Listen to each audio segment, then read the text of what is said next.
మసీదు సెంటర్లో యాక్చువల్గా ఈరోజు ఈ యొక్క 44 అంటే పక్కనే 44 ఉంటుంది. అక్కడ నిన్న ఒక ఇల్లు కాలిపోవడం జరిగింది, చిన్న హౌస్. దాన్ని చూడటానికి ఈరోజు నేను వచ్చి అక్కడ ఏం చేయాలనేది ఇన్స్ట్రక్షన్ ఇవ్వడం జరిగింది. ఆ నేపథ్యంలో ఈ మసీదు పెద్దలు నా దగ్గర రావటం, సార్ ఇక్కడ ఒక రోడ్డు యాక్చువల్గా లేదు, డ్రైన్ లేదు, పక్కనే వాటర్ కనెక్షన్ లేదు, అదేవిధంగా పోలు కొద్దిగా ఇబ్బందిగా ఉందంటే ఇక్కడికి చూడటానికి వచ్చాను. యాక్చువల్గా నిజంగానే ఇక్కడ రోడ్ లేదు. అయితే ఇక్కడ రోడ్డు వేయకుండా పోవడానికి కారణాలు కూడా టెక్నికల్ కారణాలు ఉన్నాయి. ఎందుకంటే ఈ రోడ్డు ఎవరైతే ఇక్కడ లేఅవుట్ వేశారో ఈ రోడ్డుని మున్సిపాలిటీకి హ్యాండ్ ఓవర్ చేయాలి. ఇప్పుడు కూడా మున్సిపాలిటీ ఏదైనా ఒక రోడ్డు వేయాలంటే వాళ్ళకి ఫస్ట్ హ్యాండ్ ఓవర్ చేయాలి. ఒక లేఅవుట్ మున్సిపాలిటీ వాళ్ళు అప్రూవల్ ఇస్తే హ్యాండ్ ఓవర్ చేయబడలే, ఆ రోడ్డు ఆటోమేటిక్గా మున్సిపాలిటీకి వచ్చినట్టే. మున్సిపాలిటీ వాళ్ళు అప్రూవ్ ఇచ్చారంటే ఒక లేఅవుట్కి ఆ రోడ్డు వాళ్ళకి వచ్చేసినట్టే.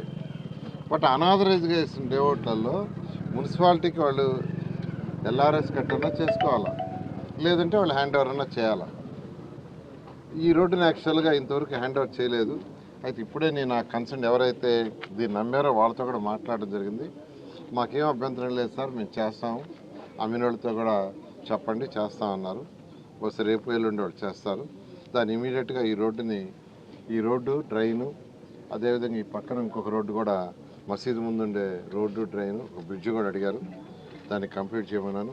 అదేవిధంగా ఎలక్ట్రికల్ పోల్ ఏదైతే ఉందో అది కంప్లీట్ చేయమన్నాను. ఈ పక్కనుండే వీధికి వాటర్ ప్రాబ్లం అన్నారు, దాన్ని కూడా సాల్వ్ చేయాలి.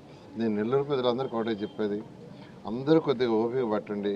ఏదైతే ఎలక్షన్స్ ముందు మాట ఇచ్చామో దానికంటే ఎన్నో రెట్లు నెల్లూరుని తీర్చిదిద్దాం. ఎలక్షన్స్ ముందు డ్రైన్స్ చేస్తామని నేను చెప్పలా. నెల్లూరులో ఉన్న ఉయ్యాల కాలువ కావచ్చు, రామిరెడ్డి కాలువ కావచ్చు, మల్లప్ప కెనాల్ కావచ్చు, ఇట్లా అనేక కెనాల్స్ ఉన్నాయి. వీటిని నేనేం చేస్తాను చెప్పలా. కానీ గవర్నర్ ముఖ్యమంత్రి గారితో మాట్లాడటం, వారు యాక్సెప్ట్ చేయటం, 50 కోట్ల రూపాయలు శాంక్షన్ చేయటం, డ్రైన్కి 2 పక్కల కాంక్రీట్ వాల్ కట్టి పైన స్లాబ్ వేస్తున్నాం. చక్కటి రోడ్లు వస్తున్నాయి. కొన్ని దగ్గర 30 అడుగులు, కొన్ని దగ్గర 20 అడుగులు, ఒక దగ్గర 50 అడుగులు వస్తుంది. కాబట్టి ఇవన్నీ కూడా నేను ఎలక్షన్ చెప్పలేదండి. కానీ నెల్లూరుని నిజమైన స్మార్ట్ సిటీ చేయాలంటే ఇవన్నీ కావాలి. ఆ విధంగా అడుగులు వేస్తున్నాం.